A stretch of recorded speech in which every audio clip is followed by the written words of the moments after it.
Hi guys, welcome back to my YouTube channel Prathees vlog. So ನನಗೆ hi guys ಅಂತ ಅಂದ ತಕ್ಷಣ ನನಗೆ ಫೀಲ್ ಆಯ್ತು, ಕೈ ಎತ್ತಕ್ಕಾಗ್ತಲ್ಲ ಮೇಲ್ಕೆ. ಹಾಯ್ ಮಾಡು. ನನ್ನ ಕೈ ಈ ತರ ಇದೆ ಇವಾಗ ಸದ್ಯಕ್ಕೆ. ಅಯ್ಯೋ ಏನಂತ ಹೇಳಿ ಯಾರಿಗೆ ಹೇಳೋಣ ನನ್ನ ಪ್ರಾಬ್ಲಮ್. ಇವತ್ತೊಂದು ಸ್ವಲ್ಪ ನಗು ಬಾಯಿಂದ ಹಿಂಗೆ ಮಾತು ಎಲ್ಲ ಬರ್ತಾ ಇದೆ. ನಾನು ಇಷ್ಟು ದಿನ ಆದರೂ ಮೀನ್ಸ್ ನಾವು ಕೂರ್ಗ್ ಮುಗಿಸ್ಕೊಂಡು ಬಂದ ಮೇಲಿಂದ ನಾನು ಯಾವುದು ಬ್ಲಾಗ್ ಅಂತೂ ಮಾಡೋಕ್ಕೆ ಆಗಿಲ್ಲ. ಬಂದೆ ಆಲ್ರೆಡಿ 1 ವೀಕ್ ಆಗೋಯ್ತು. ಸೊ ಏನಕ್ಕಪ್ಪ ರೀಸನ್ನು ಅಂತ ಅಂದರೆ, ಇಲ್ಲಿ ನೋಡ್ತಾ ಇದ್ದೀರಲ್ವಾ ನನ್ನ ಕೈ, ಅದೇನೋ ನನಗೆ ಫುಲ್ಲು ಏನೂ ನಾನು ಎಲ್ಲೂ ಬಿದ್ದಿಲ್ಲ, ಏನೇನೂ ನಾನು ಟಚ್ ಮಾಡ್ಕೊಂಡಿಲ್ಲ. ಬಟ್ ಆದರೂ ಅದು ನರ್ವ್ ಅದೇನೋ ಏನಂತ ಜಾಯಿಂಟ್ಸ್ ಪ್ರಾಬ್ಲಮ್ ಆಗ್ಬಿಡುತ್ತೆ, ಇಶ್ಯೂಸ್ ಆಗಿದೆ. ಸರ್ವೈಕಲ್ ಪೇನ್ ಆಗಿ ಸ್ಟ್ರೆಸ್ ಆಗಿ ಅದರಿಂದ ಹಿಂಗಾಗಿದೆ. ಸರ್ವೈಕಲ್ ನೋವು ಸ್ಟ್ರೆಸ್ ಆಗ್ಬಿಟ್ಟು ಈ ರೇಂಜಿಗೆ ಆಗುತ್ತೆ ಅಂತ ನಂಗೆ ಜೀವನದಲ್ಲೇ ಗೊತ್ತಿರಲಿಲ್ಲ. ನಾನು ಯಾರು ಬಿದ್ದರೆ ಇನ್ ಕೇಸು, ಇಲ್ಲ ಏನಾರು ಜಾರೋ ಇಲ್ಲ ಎಲ್ಲ ಒದೆ ಬಿದ್ದು ಕೈಗೆ, ಅವ್ರಿಗೆ ಬೇಕಾದ್ರೆ ಈ ತರ ಹಿಂಗ ಆಗೋ ಚಾನ್ಸಸ್ ಇದೆ ಅಂತ ಅನ್ಬೋದು. ಇವರು ಬೆಳಗ್ಗೆ ಎದ್ದು ಅಂತ ಮೈ ಮುರಿದಿರೋದಷ್ಟೇ. ಬೆಳಗ್ಗೆ ಹಿಂಗಂದ್ರೆ ನೀಟಾಗಿ ಹಿಂಗ್ ಮೈ ಮುರಿದೆ ಅಂದ್ರೆ ಪೊಸಿಷನ್ ಹಿಂಗೋ ಇತ್ತು ನನ್ನ ನೆಕ್ ಮತ್ತೆ ಬ್ಯಾಕ್ ಶೋಲ್ಡರ್ದು. ಸೊ ಅದೇನಾಗ್ಬಿಡ್ತು, ಸಡನ್ ಆಗಿ ಲಾಕ್ ಆಗ್ಬಿಡ್ತು. ಆ ಲಾಕ್ ಆಯ್ತು, ನೆಕ್ಸ್ಟ್ ಡೇ ನನಗೆ ಲಾಕ್ ಆಯಿತು, ನಂಗೆ ಟೈಮ್ ಆಗಿಬಿಡ್ತು ಅವಾಗ. ಸೊ ಹಂಗಾಗಿ ಖುಷಿ ಸ್ವಲ್ಪ ಹೇಳ್ದೆ, ಸ್ವಲ್ಪ ಹಂಗೆ ಹಿಂಗೆ ರಬ್ ಮಾಡಿದ್ರು. ಆಮೇಲೆ ಕರೆಕ್ಟ್ ಆಯಿತು, ಓಕೆ ಪರವಾಗಿಲ್ಲ ಅಂತ ಅಂದ್ಕೊಂಡೆ. ಆಮೇಲೆ ನನಗೆ ಅಷ್ಟು ಗಮನಿಸ್ಲೂ ಇಲ್ಲ. ಹಂಗಾದ ತಕ್ಷಣ ನಾನು ಮತ್ತೆ ಡಿಪಾರ್ಟ್ಮೆಂಟಿಗೆ ಟೈಮ್ ಆಗಿಬಿಡ್ತು ಅಂತ ಎಲ್ಲ ಅಂದ್ಕೊಂಡು ಮತ್ತೆ ರೆಡಿ ಆದೆ, ಹೋದೆ. ಅಲ್ಲಿ ಹೋದೆ, ನಾನು ಫುಲ್ ಬೆಳಗಿಂದ ಮಧ್ಯಾಹ್ನ ತನಕ ವರ್ಕು ಅಂತ ಅಂದ್ಕೊಂಡು ಸ್ವಲ್ಪ ಓದೋದಿತ್ತು. ಯಾಕೆಂದರೆ ನೆಕ್ಸ್ಟ್ ಡೇ ಪ್ರೆಸೆಂಟೇಷನ್ ಇತ್ತು ನಂದು ಬಯ್ಯಾನಿಯಲ್ಲಿ ಅಂದ್ಬಿಟ್ಟು ಓದೋಕ್ಕೆ ಅಂತ ಕೂತ್ಕೊಂಡೆ. ನೋಡಿದ್ರೆ ಕೂತೀನಿ, ಅದೇನಾಗ್ಬಿಟ್ಟಿದೆ, ಲಾಕ್ ಆಗಿಬಿಟ್ರೆ ನನಗೆ ಮರ್ತುಬಿಟ್ಟಿದ್ದೀನಿ. ಆ ಲಾಕ್ ಜೊತೆಗೆ ನೆಕ್ಸ್ಟು ಕೆಳಗಡೆ ಏನಂತಾರೆ ಅದನ್ನ ಸ್ಟ್ರೆಸ್ ಆಗಿ ನನಗೆ ಅಲ್ಲೂ ಆಮೇಲೆ ಮೂಮೆಂಟ್ ನನಗೆ ಮಾಡೋಕ್ಕೆ ಆಗಲಿಲ್ಲ ಬಾಡಿ. ಹಾಗಾಗಿ ಸ್ವಲ್ಪ ಹೊತ್ತಾದ್ಮೇಲೆ ನನ್ನ ಫ್ರೆಂಡ್ ಪ್ರಜ್ಞಂಗೆ ಹೇಳಿದೆ, ಟ್ಯಾಬ್ಲೆಟ್ಸ್ ತೊಗೊಂಬರೋಕ್ಕೆ ಹೇಳಿದೆ. ಅವಳು ತಂದ್ಲು. ಪಾಪ ಅವಳು ತಂದಮೇಲೆ ಒಂದು ಸ್ವಲ್ಪ ನಂಗೆ ರಿಲ್ಯಾಕ್ಸ್ ಆಯಿತು. ಅದಾದಮೇಲೆ ಮತ್ತೆ ಮನೆಗೆ ಬಂದೆ, ಎಲ್ಲ ಓದ್ಕೊಂಡೆ. ನೆಕ್ಸ್ಟ್ ಡೇ ಎದ್ದೇಳಕ್ಕೆ ಅಂತ ಎದ್ದೇಳ್ತೀನಿ. ಪ್ರೆಸೆಂಟೇಷನ್ ದಿನ ಅವತ್ತು ಬಯ್ಯಾನಿಯಲ್ಲಿ ಎಕ್ಸಾಮ್ ಇತ್ತು ಅವತ್ತು ನನಗೆ ರಿಸರ್ಚ್ದು. ಎದ್ದೇಳಕ್ಕೆ ಅಂತ ಎದ್ದೇಳ್ತೀನಿ, ಎದ್ದೇಳಕ್ಕೆ ಬರ್ತಾ ಇಲ್ಲ ನನಗೆ. ತಲೆ ಕೆಟ್ಟೋಗ್ಬಿಡ್ತು ಅನಿಸುತ್ತೆ, ಏನಪ್ಪ ಇವತ್ತು ಎಕ್ಸಾಮ್ ಇದೆ ನೋಡ್ರಿ ಹಿಂಗೆ ಆಗ್ತಾಯಿದೆ ಅಂತ.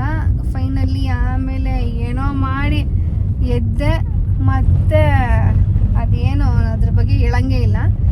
ಎದ್ದೆ, ಮತ್ತು ಎದ್ದ ತಕ್ಷಣ ನನಗೆ ಹಿಂಗೆ ಕೈ ಎತ್ಬಿಟ್ಟು ಅಲ್ಲಿ ಪೋನಿ ಹಾಕೊಳ್ಳೋಕ್ಕೂ ಆಗ್ತಾಯಿಲ್ಲ, ಕ್ಲಿಪ್ ಹಾಕೊಳಕ್ಕಾಗ್ತಾ ಇಲ್ಲ, ರೆಡಿ ಆಗೋಕ್ಕಾಗ್ತಾ ಇಲ್ಲ. ಖುಷಿ ಹತ್ರ ರೆಡಿ ಮಾಡಿಸ್ಕೊಂಡು ಅದು ಕೂದಲು ತಲೆಯೆಲ್ಲ ಬಾಚಿಸ್ಕೊಂಡು ಪ್ರೆಸೆಂಟೇಷನ್ ಮಾಡೋಕ್ಕೆ ಹೋಗಿರೋದು. ಅಲ್ಲೋದ್ರೆ ಅಲ್ಲಿ ಬರೀ ಇದು ಏನದು ನೆಕ್ಕು ಮತ್ತು ಬ್ಯಾಕ್ ಶೋಲ್ಡರ್ ಲಾಕ್ ಆಗಿತ್ತಲ್ವಾ, ನೆಕ್ಸ್ಟ್ ಹ್ಯಾಂಡು ಕೂಡ ಲಾಕ್ ಆಗಿಬಿಡ್ತು ಆ ಟೈಮಲ್ಲಿ. ಪೇಯ್ನ್ ಆಗಿರೋ ನರ್ವಿಗೆ ಬೋನಿಗೆ ಇನ್ನ ನೀನು ಇದು ಇರಿಟೇಟ್ ಮಾಡ್ತಾ ಇದೀಯಾ, ಸ್ಟ್ರೆಸ್ ತಗೊಂತ ಇದೀಯಾ, ಓದ್ತಾ ಇದೀಯಾ. ಡಾಕ್ಟರ್ ಹೇಳಿದ್ದು ಅದೇ ಇವಳಿಗೆ. ಆ ನೋವು ಆಗಿದೆ, ಅದನ್ನ ನೀನು ರಿಲ್ಯಾಕ್ಸ್ ಮಾಡ್ಕೊಂಡು ರೆಸ್ಟ್ ಮಾಡೋ ಬಿಟ್ಟು ಅದಕ್ಕೆ ಸ್ಟ್ರೆಸ್ ಕೊಟ್ಬಿಟ್ಟೆ ಬೋನಿಗೆ ನರ್ವಿಗೆ. ಅವಾಗ ಅದು ಇರಿಟೇಟ್ ಆಗುತ್ತೆ. ನೀನು ಪೇಯ್ನ್ ಆಗಿದೆ ಅಂದಾಗ ಅದ್ರ ಮೇಲೆ ನೀನು ಇನ್ನ ಸ್ಟ್ರೆಸ್ ಕೊಡ್ತಾ ಇದ್ರೆ ಇರಿಟೇಟ್ ಆಗುತ್ತೆ. ಅವಾಗ ನಿನಗೆ ಜಾಸ್ತಿ ಪೇಯ್ನ್ ಆಗಿ ಅದು ಬೇರೆ ಎಲ್ಲಾ ನರ್ವಿಗೂ ಕನೆಕ್ಟ್ ಆಗೋಗುತ್ತೆ. ಹಂಗಾಗಿರೋದು. ಅದು ಅಲ್ಲದೆ ನಾನು ಹೋಗಿರೋದು 1 ಹಾಸ್ಪಿಟಲ್ ಅಲ್ಲ, 2 ಹಾಸ್ಪಿಟಲ್ ಅಲ್ಲ, ಒಂದು 4 ಹಾಸ್ಪಿಟಲ್ ಅಲ್ಲ, 4 ಹಾಸ್ಪಿಟಲ್. ಪ್ರೆಸೆಂಟೇಷನ್ ಆದ್ಮೇಲೆ ಏನಾಯ್ತು? ಪ್ರೆಸೆಂಟೇಷನ್ ಎಲ್ಲ ಅದು ಪ್ರೆಸೆಂಟೇಷನ್ ಇದ್ದಿದ್ದು ನನಗೆ 11:30ಗೆ. ನನಗೆ ಅದೇ ಫುಲ್ಲು ನನಗೆ ಕೈಯೂ ಲಾಕ್ ಹೋಗ್ಬಿಡ್ತಾ, ನನಗೆ ಫುಲ್ಲು ಅಲ್ಲೇ ಅಳು ಸ್ಟಾರ್ಟ್ ಆಗಿಬಿಡ್ತು. ನನಗೀಗ ನೆನ್ಸ್ಕೊಂಡ್ರೆ ಈಗಲೂ ಅಳು ಬರ್ತದೆ ನನಗೆ. ಅದೊಂಥರ ನನಗೇನೂ ಆಗಬಾರ್ದು ಅನ್ನೋದೊಂದು ನನಗೆ ಅದೇ ಭಯ. ನನಗೆ ಏನಪ್ಪ ಪಪ್ಪ ಬೇಕು, ಮಮ್ಮಿ ಬೇಕು ಅಂತ ಅನಿಸ್ಬಿಡ್ತು ಆ ಗ್ಯಾಪಲ್ಲಿ. ಆಮೇಲೆ ನಮ್ಮ ಮಾಮಿಗೆ ಹೇಳ್ಬಿಟ್ಟು ನನಗೆ ಬೇಗ 9 o'clockಗೆ ಮುಗಿಸ್ಬೇಡ ಮ್ಯಾಮ್ ಅಂತ ಕೇಳಿ ಪಾಪ ಎಲ್ಲ ಆದಮೇಲೆ ಸರಿ ಅಂದ್ಬಿಟ್ಟು ಅವರು ಮತ್ತೆ 9 o'clock ಹಂಗೆ ಬೇಗ ಸ್ಕೆಡ್ಯೂಲ್ನ ಇದು ಮಾಡಿಕೊಟ್ರು.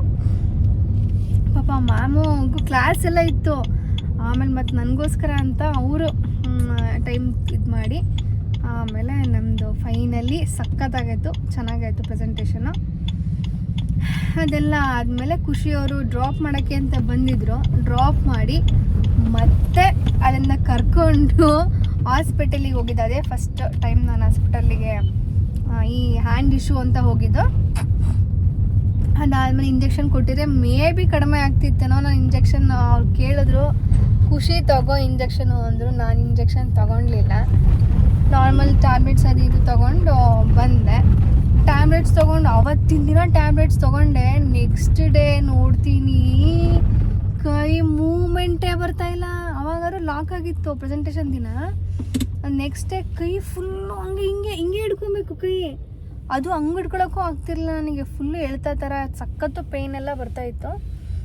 ಆಮೇಲೆ ಏನೇನೋ ಅವತ್ತು ಬೆಳಗ್ಗಿಂದ ಹತ್ತಿದ್ದೀನಿ ಮನೆಯಲ್ಲಿ. ಖುಷಿನ ಹಿಡ್ಕೊಳ್ಳೋದು, ಖುಷಿಗೆ ಹೇಳ್ತಾ ಅಳೋದು. ಅಲ್ಲಿ ಪಾಪ ಖುಷಿ ಏನಾಗಿತ್ತು ಖುಷಿ ನಿಂಗೆ ಅವತ್ತು? ತಲೆ ಕೆಟ್ಟೋಗಿರ್ಲಿಲ್ವಾ? ತಲೆ ಕೆಟ್ಟೋಗಿತ್ತ. ನಾನು ಹೇಳ್ದೆ ಇಂಜೆಕ್ಷನ್ ಹಾಕ್ಸ್ಕೋ, ಪೇಯ್ನ್ ಅಟ್ಲೀಸ್ಟ್ ಪೇಯ್ನ್ ಕಮ್ಮಿ ಆದ್ರೆ ನೋವು ಗೊತ್ತಾಗಲ್ಲ. ಪೇಯ್ನು ಹಂಗೆ ಬಿಟ್ಕೊಂಡು ಇದನ್ನು ನೋವಾಗಿರೋದ್ನು ಹಂಗೆ ಬಿಟ್ಕೊಂಡ್ರೆ ಗೊತ್ತಾ. ಮತ್ತೆ ಅದಕ್ಕೆ ಪೇಯ್ನ್ ಕಿಲ್ಲರ್ ಕೊಡ್ಸ್ಕೊಳ್ಲಿಲ್ಲ. ಗೊಳೋ ಅಂತ ಅಳಕ್ ಸ್ಟಾರ್ಟ್ ಮಾಡೋದು. ಬಿಟ್ಟು ತಡಿ ನೋಡೋಣ, ಇದು ಫಿಸಿಯೋಥೆರಪಿ ಮಾಡಿದ್ರೆ ಕರೆಕ್ಟ್ ಆಗುತ್ತೇನೋ ಅಂತ ಅಲ್ಲಿ ಹೋದ್ವಿ. ಫಿಸಿಯೋಥೆರಪಿನೂ ಮುಗಿಸಿದ್ವಿ ಅವತ್ತು. ಯಾಕೆ ಅಂದರೆ ಅಪಾಯಿಂಟ್ಮೆಂಟು ನಾವು ಮಾರ್ನಿಂಗೇ ತೊಗೊಂಡಿದ್ದು ಆಯಿತಾ. ಅಂದರೆ ಅವರು 6 o'clock ಏನೋ ಬರ್ತೀವಿ ಅಂತ ಅಂದರು. ಆ 6 o'clock ತನಕ ಹೆಂಗೆ ಕೈ ನೋವು ತಡ್ಕೊಂಡಿರೋದು. ಫಿಸಿಯೋಥೆರಪಿ ತಗೊಂಡ್ಲಿಲ್ವಾ ನಾವು ಹಂಗ ಫಸ್ಟ್? ಇದು ನ್ಯೂರಾಲಜಿಸ್ಟಿಕ್ ತಗೊಂಡ್ವಿ. ಅವ್ರು 6ಗೆ ಹೇಳಿದ್ರು. ಅಕ್ಕಂಗೆ ಅಲ್ಲೇ ನಿಮ್ಮ ಅಕ್ಕಂಗೆ ಮಧ್ಯಾಹ್ನಕ್ಕೆ ಅಳು ಬಂದ್ಬಿಟ್ಟಿತ್ತು. ಬಿಟ್ಟು ಫಿಸಿಯೋಥೆರಪಿ ಅಲ್ಲೇ ಎಲ್ಲೋ ಹತ್ರ ಇತ್ತು, ಅಲ್ಲಿಗೆ ಹೋಗೋಣ ಅಂತ ಹೋಗಿದ್ವಿ ಅಲ್ಲ. ಆಮೇಲೆ ಫಿಸಿಯೋಥೆರಪಿ ಎಲ್ಲ ಮುಗಿಸಿ, ಅದರಲ್ಲಿ ಫಿಸಿಯೋಥೆರಪಿ ಅಟ್ಟರ್ ವೇಸ್ಟ್ ನನಗೆ ಅನಿಸಿದ್ದು. ಯಾಕೆಂದರೆ ಆ ಟೈಮಲ್ಲಿ ಓಕೆ ರಿಲ್ಯಾಕ್ಸ್ ಅಂತ ಅನಿಸುತ್ತೆ. ಅದಾದಮೇಲೆ ಅನಿಸುತ್ತೆ. ಬಟ್ ನನಗೆ ಫುಲ್ಲು ಕೈ ಫುಲ್ ಸ್ವೆಲ್ಲಿಂಗ್ ಆಗಿತ್ತು. ಆಮೇಲೆ ನಮ್ನೆಸ್ ಇತ್ತು, ಸ್ವೆಲ್ಲಿಂಗ್ ಆಗಿತ್ತು. ಆಮೇಲೆ ಫುಲ್ ಕೈ ನೋವೆಲ್ಲ ಸೆಳೀತಾ ಇತ್ತು ಒಂಥರ. ಅಪ್ಪ ಆ ಥರ ನನಗೆ ಯಾವತ್ತೂ ಆಗಿಲ್ಲ. ಎಲ್ಲ ಮುಗಿಸಿ ಮತ್ತೆ ನ್ಯೂರಾಲಜಿಸ್ಟ್ನ ಮೀಟ್ ಮಾಡಿ ಡಾಕ್ಟರ್ನ, ಅವರು ಪಾಪ ಯಾವುದೋ ಒಂದು ದೇವ್ರ ಥರ ಅನ್ಸ್ಬಿಟ್ರು ನನಗೆ ಅವತ್ತು. ಏನು ಖುಷಿ ನನಗೆ ನೋವಿಗಿದ್ದಕ್ಕೂ. ದೇವ್ರ ಥರ ಅನ್ಸ್ಲಿಲ್ಲ, ನೀಟಾಗಿ ಇಂಜೆಕ್ಷನ್ ಕೊಟ್ರು ಅವರು. ಇಂಜೆಕ್ಷನ್ ತಗೊಂಡಿದ್ದಕ್ಕೆ ರಿಲ್ಯಾಕ್ಸ್ ಆಗಿತ್ತು. ಅವ್ರಿಗೆ ಗೊತ್ತಾಯ್ತು ಎಲ್ಲೆಲ್ಲಿ ಪೇಯ್ನ್ ಆಗಿದೆ ಇವರಿಗೆ ಅಂತ. ಇರಿಟೇಟ್ ಆಗಿರುತ್ತೆ ಮಸಲು, ಪೇಯ್ನ್ ಕಿಲ್ಲರ್ ಕೊಟ್ಟರೆ ಸ್ವಲ್ಪ ರಿಲೀಫ್ ಆಗುತ್ತೆ ಅಂತ ಪೇಯ್ನ್ ಕಿಲ್ಲರ್ ಕೊಟ್ಟರು. ಆಮೇಲೆ ಅದೇನೋ ವಿಟಮಿನ್ದು ಟ್ಯಾಬ್ಲೆಟ್ ಕೊಟ್ಟರು, ನೋವ್ದು ಟ್ಯಾಬ್ಲೆಟು, ಸ್ವೆಲ್ಲಿಂಗಿಂದು ಟ್ಯಾಬ್ಲೆಟು, ಪ್ರತಿಯೊಂದು ಕೊಟ್ಟರು. ಆಮೇಲೆ ಸ್ವೆಲ್ಲಿಂಗ್ ಕಮ್ಮಿ ಆಗ್ತಾ ಬಂತು. ಅದು ಅಲ್ಲದೆ ಅವರು ಆಲ್ರೆಡಿ ಅವತ್ತೇ ಹೇಳಿದ್ರು 5 ದಿನ ಬೆಡ್ ರೆಸ್ಟ್ ಅಂತ ಹೇಳಿದ್ರು. 5 ದಿನ ಬೆಡ್ ರೆಸ್ಟ್ ಯಾಕೆ ಅಂದರೆ ನನಗೆ ಏನೂ ಟಚ್ ಮಾಡೋಂಗಿಲ್ಲ. ನನ್ನ ಕೂದಲು ಏರ್ ಇದು ಇವತ್ತು ನಾನು ಬಾಚ್ಕೊಳ್ಳೋಕ್ಕೂ ಬರಲ್ಲ. ಆದರೂ ಇಷ್ಟು ಮಾತಾಡ್ತಾ ಇದ್ದೀನಿ ನಗಾಡ್ಕಂತ. ಖುಷಿನೇ ಅಂದರೆ ಇಲ್ಲಿ ತನಕ ಹೋಗಲ್ಲ ಕೈಯಲ್ಲಿ, ಇಷ್ಟೇ ಸ್ಟಾಪು. ಆಮೇಲೆ ಈಗಲೂ ಅದೇ ಪೊಸಿಷನ್ನಲ್ಲೇ, ಆದರೆ ನೋವು ಸ್ವಲ್ಪ ಓಕೆ ಪರವಾಗಿಲ್ಲ. ಬಟ್ ಮೂಮೆಂಟ್ಸಿನೂ ಏನೂ ಮಾಡೋಂಗಿಲ್ಲ ಅಂತ ಹೇಳಿದ್ದಾರೆ. ಇನ್ನೂ 5 days ಅಂತ ಹೇಳಿದ್ದಾರೆ. ಬಟ್ ನ್ಯೂರೋಲಜಿಸ್ಟ್ ಮುಗೀತಾ, ನ್ಯೂರೋಲಜಿಸ್ಟ್ ಹಂಗೆಲ್ಲ ಹೇಳಿದ್ಮೇಲೆ ನಾನು 5 days ಮನೆಯಲ್ಲೇ ಫುಲ್ ಕಂಪ್ಲೀಟ್ ಬೆಡ್ ರೆಸ್ಟ್ನ ತೊಗೊಂಡೆ. ಈಗ ಬಂದು ಅದು 5th day. ಈ 5th day ಹಿಂಗೆ ಹೋಗ್ತಾ ಇದ್ದೀನಿ ಇಲ್ಲಿ. ಅದು ಏನಕ್ಕೆ ಹೋಗ್ತಾ ಇರೋದು ಅಂತ ಆಮೇಲೆ ಹೇಳ್ತೀನಿ, ಓಕೆನಾ. 5th day ಎಲ್ಲ ಮುಗಿಸಿ ಮತ್ತೆ ಇವತ್ತು ನಿನ್ನೆನೇ ಕಾಂಟ್ಯಾಕ್ಟ್ ಮಾಡಿದ್ವಿ ನ್ಯೂರಾಲಜಿಸ್ಟ್ನ. ಕಾಲ್ ಮಾಡಿ ಕೇಳಿದ್ಕೆ ಅವ್ರೇನಂತ ಅಂದರು, ಯಾರಿಗೆ ಹೇಳಿದ್ರಲ್ಲ ಆರ್ಥೋಪೆಡಿಕ್ ಆ ಡಾಕ್ಟರ್. ಅಂದ್ರೆ ಅದು ನರ್ವಿಂದ ಏನೂ ಪ್ರಾಬ್ಲಮ್ ಇಲ್ಲ, ಜಾಯಿಂಟ್ ಪೇನ್ ಇದ್ರೆ ಆರ್ಥೋಗೆ ಹೋಗ್ಬೇಕು. ನರ್ವಿಂದು ಅಂದ್ರೆ ನೋವ್ದು ಎಲ್ಲ ಸೆಟಲ್ಮೆಂಟ್ ಆಯ್ತು. ಯಾಕೆ ಅಂದ್ರೆ ಅವ್ರು ಕೊಟ್ಟಿದ್ದ ಮೆಡಿಸಿನ್ ಎಲ್ಲ ವರ್ಕ್ ಆಯ್ತು. ಹಂಗಾಗಿ ಇವಾಗ ಏನಿದ್ರು ಜಾಯಿಂಟ್ಸ್ ಪೇನ್ ಇದೆ ಅಲ್ವಾ, ಸೊ ಅದಕ್ಕೆ ನ್ಯೂರೋಲಜಿಸ್ಟ್ ಮುಗಿಸಿ ಆರ್ಥೋಪೆಡಿಕ್ ಡಾಕ್ಟ್ರನ್ನ ಕನ್ಸಲ್ಟ್ ಮಾಡೋಕ್ಕೆ ಅಂತ ಅವ್ರು ಹೇಳಿದ್ರು. ಸೊ ಆಮೇಲೆ ಫೈನಲಿ ಆರ್ಥೋಪೆಡಿಕ್ ಡಾಕ್ಟರ್ನ ಕನ್ಸಲ್ಟ್ ಮಾಡಿ ಇವತ್ತು ಇನ್ನೂ ಕನ್ಸಲ್ಟ್ ಮಾಡಿರೋದು. ಅದು ಅಂದರೆ ಅವರು ಹೇಳಿದ್ರು ಓಕೆ ಅಂತ ತುಂಬ ಮೇಜರ್ ಅಂತ ಅಂದರೆ ಆ ಥರ ಸಿವಿಯರ್ ಏನೂ ಇಲ್ಲ, ಬಟ್ ಆದರೆ ನಿಮ್ಮ ಹ್ಯಾಂಡಿಗೆ ಫುಲ್ ಸ್ಟ್ರೆಸ್ ಆಗಿದೆ. ಯಾಕೆಂದರೆ ನನಗೆ ಕೈ ಕೊನೆಗೆ ಸ್ಟ್ರೈಟ್ ಮಾಡೋಕ್ಕೂ ಬರ್ತಾಯಿಲ್ಲ. ಇವಾಗ ಇದು 5th ಡೇ ಆದ್ರೂ ನನ್ನ ಹ್ಯಾಂಡ್ ಸ್ಟ್ರೈಟ್ ಮಾಡೋಕ್ಕೆ ಬರ್ತಾಯಿಲ್ಲ. ಆಮೇಲೆ ಇನ್ನೂ ನಮ್ನೆಸ್ ಕಮ್ಮಿ ಆಗಿಲ್ಲ, ಹಂಗೆ ಸ್ವೆಲ್ಲಿಂಗ್ ಒಂದು ಕಮ್ಮಿ ಆಗಿದೆ ಅಷ್ಟೇ. ನಮ್ನೆಸ್ಸು ಮತ್ತು ಸ್ಟ್ರೈಟ್ ಎಲ್ಲ ಮಾಡೋಕ್ಕೆ ಬರಲ್ಲ, ಮತ್ತು ವೆಯ್ಟ್ ಏನು ಎತ್ತಕ್ಕಾಗಲ್ಲ. ಹಂಗಂತ ಅಂದಿದ್ದಕ್ಕೆ ಮತ್ತೆ ಅವರು ನೆಕ್ಕಿಂದು ಫುಲ್ಲು ಎಕ್ಸ್ರೇ ಎಲ್ಲ ಮಾಡಿದ್ರು, ಅಂದರೆ ಏನಾದ್ರು ಪ್ರಾಬ್ಲಮ್ ಏನಾರು ಆಗಿದ್ದರೆ ಅಂತ.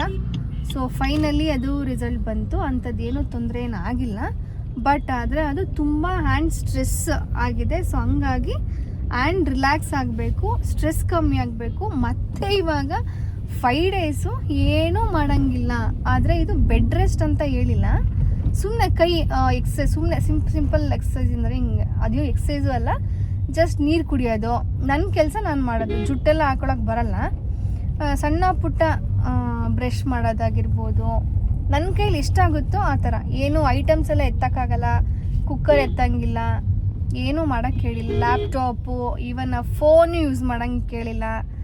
ಸೊ ಅದೆಲ್ಲ ಕಮ್ಮಿ ಮಾಡಿ ಇರೋಕ್ಕೆ ಹೇಳಿದ್ದಾರೆ. ಅದು ಇನ್ನು 5 ಡೇಸ್ ರೆಸ್ಟ್ ಮಾಡೋಕ್ಕೆ ಹೇಳಿದ್ದಾರೆ. ಅದಾದಮೇಲೆ ಬೇಕಿದ್ರೆ ನೋಡೋಣ. ಕಮ್ಮಿ ಆದರೆ ನಮ್ನೆಸ್ ಎಲ್ಲ ಕಮ್ಮಿ ಆದರೆ ಆರಾಮಾಗಿ ನೀವು ಡಿಪಾರ್ಟ್ಮೆಂಟಿಗೆ ಹೋಗ್ಬೋದು ಅಂತ ಹೇಳಿದ್ದಾರೆ. ಏನು ಮಾಡೋಕ್ಕಾಗಲ್ಲ. ನನಗಂತೂ ಮನೇಲಿದ್ದು ಇದು ಡಿಪಾರ್ಟ್ಮೆಂಟಿಗೆ ಬೇಕಾದರೆ ಹೋಗ್ಬಿಡ್ಬೋದು, ಆರಾಮಾಗಿ ಹೋಗಿ ಬಂದುಬಿಡ್ತಿದ್ದೆ. ನನಗೆ ಮನೇಲಿರೋದು ಅಂತಂದರೆ ಅಪ್ಪ ಬೇಜಾರು. ಅದು ಅಲ್ಲದೆ ಪಾಪ ಖುಷಿನ ಬೇರೆ 3 ದಿನ ಆಯ್ತು ಖುಷಿ ನಾನು ನೋಡ್ಕೊಳಕ್ಕೆ ಸ್ಟಾರ್ಟ್ ಮಾಡಿ.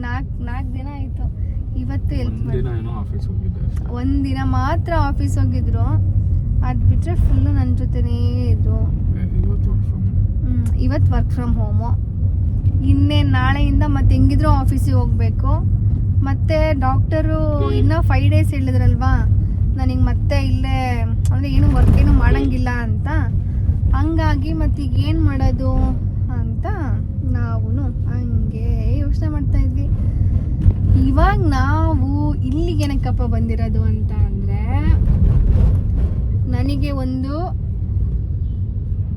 ನಾನು ಹೊರಗಡೆನೇ ಬಂದಿಲ್ಲ 5 ದಿನದಿಂದ. ಇವಾಗ ನಮ್ಮ ಖುಷಿಯವರ ಪಪ್ಪ ಮಮ್ಮಿ ಬರ್ತಾ ಇದ್ದಾರೆ ಇವತ್ತು ಮನೆಗೆ. ಸೊ ಹಂಗಾಗಿ ನಾವು ಅವನ್ನ ಪಿಕಪ್ ಮಾಡೋಣ ಅಂತ ಇಲ್ಲಿ ರೈಲ್ವೆ ಸ್ಟೇಷನ್ಗೆ ಹೋಗೋಣ ಅಂತ ಬರ್ತಾ ಇದ್ದೀವಿ. ಫೈನಲಿ ನಮ್ಮ ಖುಷಿ ಅಂತೂ ಫುಲ್ ಎಕ್ಸೈಟ್ ಆಗಿದೆ ನೋಡಿ. ಏನು ಗೊತ್ತಾ, ನಾವಿಬ್ಬರೇ ಇದ್ದು ನಮಗೂ ಒಂಥರ ಇದು ಮತ್ತೆ ಬರೀ ಮನೆಯಲ್ಲೇ ಇದ್ದೀವಿ ಈಗ. ಅಂದರೆ ಕೈ ಈ ಥರ ಎಲ್ಲ ಹಿಂಗಾಗಿದೆ. ಅವರು ಎಲ್ಲ ಇದ್ದರೆ ಚೆನ್ನಾಗಿರುತ್ತೆ, ಆವಾಗ ಮೈಂಡ್ ಡೈವರ್ಟ್ ಆಗುತ್ತೆ, ಚೆನ್ನಾಗಿರುತ್ತೆ ಅಂತ ನನಗೆ ಫೀಲ್ ಆಗ್ತಾ ಇದೆ ಇವಾಗ. ಈ ರೋಡಲ್ಲಂತೂ ಫುಲ್ಲು ರಶ್ಶು.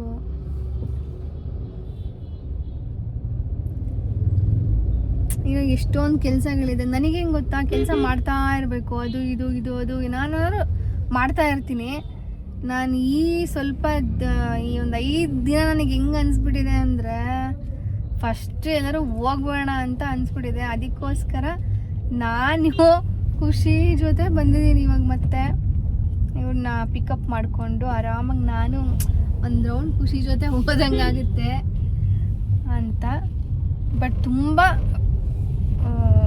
ಇದು ಅಂತ ಏನಿಲ್ಲ ಇವತ್ತು ಪರವಾಗಿಲ್ಲ. ಬಟ್ ಹುಷಾರಾಗಿ ನೋಡಿಕೊಂಡ್ರೆ, ಡಾಕ್ಟ್ರ್ ಹೇಳಿದ್ದು ಈ 5 ಡೇಸು ಏನೂ ಕೆಲಸ ಮಾಡದೆ ಆರಾಮಾಗೆ ರೆಸ್ಟ್ ಮಾಡಿಕೊಂಡು ಸ್ಟ್ರೆಸ್ ಕೊಡದೆ ಈ ಹ್ಯಾಂಡಿಗೆ ಆರಾಮಾಗಿದ್ದರೆ ಮುಂದೆ ನಿಮ್ಮ ಸೇಫ್ ಝೋನಲ್ಲಿ ಇದ್ದೀರಾ ಅಂತ. ಇಲ್ಲ ನೀವು ಈಗ ಸ್ಟ್ರೆಸ್ ಕೊಟ್ಟು ಈಗ ಆ ಕೆಲಸ ಈ ಕೆಲಸ ಹಂಗೆಲ್ಲ ಮಾಡಿದ್ರೆ ನೆಕ್ಸ್ಟ್ ನಿಮಗೆ ಆ ಪ್ರಾಬ್ಲಮ್ಮು ಪಕ್ಕ ಅಂತ ಹೇಳಿದ್ದಾರೆ. ಹಾಗಾಗಿ ಪ್ರಾಬ್ಲಮ್ ಬರಬಾರ್ದು ಅಂದರೆ ನಾನು ಆರಾಮಾಗಿ ರೆಸ್ಟ್ ಮಾಡಬೇಕು. ಸೊ ಹಂಗಾಗಿ ರೆಸ್ಟ್ ಮಾಡ್ತಾ ಇದ್ದೀನಿ ಗೈಸ್. ಓಕೆನಾ? ವ್ಲಾಗು ಎಷ್ಟೊಂದು 5 ದಿನದಿಂದ ಮಾಡೋಣ ನಾನೇನು ದೊಡ್ಡ ಬ್ಲಾಗ್ ಆಗ್ಬಿಟ್ಟಿದ್ದೆ. ಸೊ ಹಂಗಾಗಿ ನಾನು ಮಾಡೋಕ್ಕಾಗಿರಲಿಲ್ಲ, ಹಿಂಗೆ ಮಾಡ್ತಾಯಿದ್ದೀನಿ. ಓಕೆ ಮತ್ತೆ ಸಿಗ್ತೀನಿ. ನಮ್ಮ ಅತ್ತೆ ಮಾವ ಇಬ್ಬರು ಬರ್ತಾ ಇದ್ದಾರೆ ನಮ್ಮ ಮನೆಗೆ. ಅವ್ರು ಬಂದ ಮೇಲೆ ಹಂಗೆ ಒಂದು ಸ್ನ್ಯಾಪ್ ತಗೊಂಡು ಮತ್ತೆ ಸಿಗ್ತೀನಿ. ಓಕೆ, ಇಷ್ಟೊಂದು ದಿನ ಆಗಿತ್ತು ಈ ನಮ್ಮ ಬೆಂಗಳೂರಿನ ರೈಲ್ವೆ ಸ್ಟೇಷನಿಗೆ ಬಂದು ತುಂಬ ದಿನ ಆಗಿತ್ತು.